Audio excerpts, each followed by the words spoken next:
இது சம்பந்தமா விளக்கமா வீடியோ நான் முழு நீள வீடியோ போட்டிருக்கிறேன். அந்த வீடியோவ போயிட்டு பாருங்க. சுருக்கமா நான் என்ன சொல்ல வரேன் அப்டின்னா, இங்க ஒவ்வொருத்தருக்கும் ஒரு தனிப்பட்ட கருத்து இருக்கு. அரசியலா இருக்கட்டும், ஒருத்தர திமுக பிடிக்கும், கலைஞர பிடிக்கும், ஸ்டாலின பிடிக்கும், இன்னைக்கு இருக்கிற உதயநிதி ஸ்டாலின், அவருடைய வாரிசு, இப்படி அவங்கள பிடிக்கும். இன்னும் ஒரு சில பேருக்கு வந்து பார்த்தீங்கன்னா, எம்ஜிஆர், ஜெயலலிதா, எடப்பாடிய கூட பிடிக்கிற அளத்துக்குலாம் ஆட்கள் இருக்காங்க. ஸோ அவங்கவங்களுடைய விருப்பம்னு ஒண்ணு இருக்கு. ரஜினிய பிடிச்சவனுக்கு கமல் பிடிக்காது, கமல பிடிச்சவனுக்கு ரஜினிய பிடிக்காது. ஸோ இங்க இந்த படத்த நீ விமர்சனம் பண்ணக்கூடாது அப்படின்லாம் இங்க யாரையும் சொல்ல முடியாது. விமர்சனம் பண்ணு அப்படின்னு சொல்ல முடியாது. ஜனநாயக நாடு, யார் வேணா விமர்சனம் பண்ணலாம். நியாயமான விமர்சனமா இருக்கட்டும். சமீபத்தில ராஜகுமாரன் வந்துட்டு அவருடைய கருத்த தெரிவிச்சிருந்தார். முள்ளும் மலரும்லாம் வந்துட்டு அவ்வளோ ரசிக்கிற மாதிரி இல்ல. உதிரி பூக்கள்லாம் ரசிக்கிற மாரி இல்ல. ஆனா என்னுடைய கருத்தும் அதுதான். எனக்கு மத்த படங்கள் பிடிச்ச அளவுக்கு வந்து பார்த்தீங்கன்னா, முள்ளும் மலரும், உதிரி பூக்கள்லாம் எனக்கு அந்த அளவுக்கு பிடிக்காது.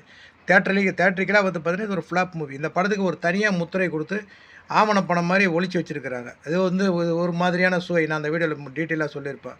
6 சுவைகள் மாதிரி ஆ உதிரி பூக்கள், முள்ளும் மலரும் அது ஒரு வகையான சுவை. இப்போ கமர்ஷியல், மசாலா மாதிரியான படங்களுக்கு மத்தியில இந்த படம் வந்து பார்த்தீங்கன்னா, ஒரு ரகம். அது ஒரு ரகம். அத எல்லாருமே பார்க்க மாட்டாங்க. விரும்பி பார்க்க மாட்டாங்க. பட் விரும்பி பார்க்கக்கூடிய மனிதர்களும் இருக்கிறாங்க. விமர்சனம் பண்ணக்கூடிய மனிதர்களும் இருக்கிறாங்க.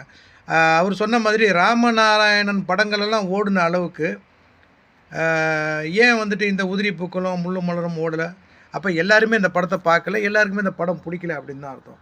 ஸோ அந்த படத்த விமர்சனம் பண்றதுக்கு ஒட்டுமொத்த உரிமையும் வந்து பார்த்தீங்கன்னா, நம்ம இந்தியாவை சேர்ந்த அத்தனை பேருக்குமே உரிமை உள்ளது. அந்த வகையில தான் வந்துட்டு ராஜகுமார் வந்து விமர்சனம் பண்ணாரு. அத தூக்கி புடிச்சுட்டு இவனுங்க தேவயானியெல்லாம் விமர்சனம் பண்றானுங்க.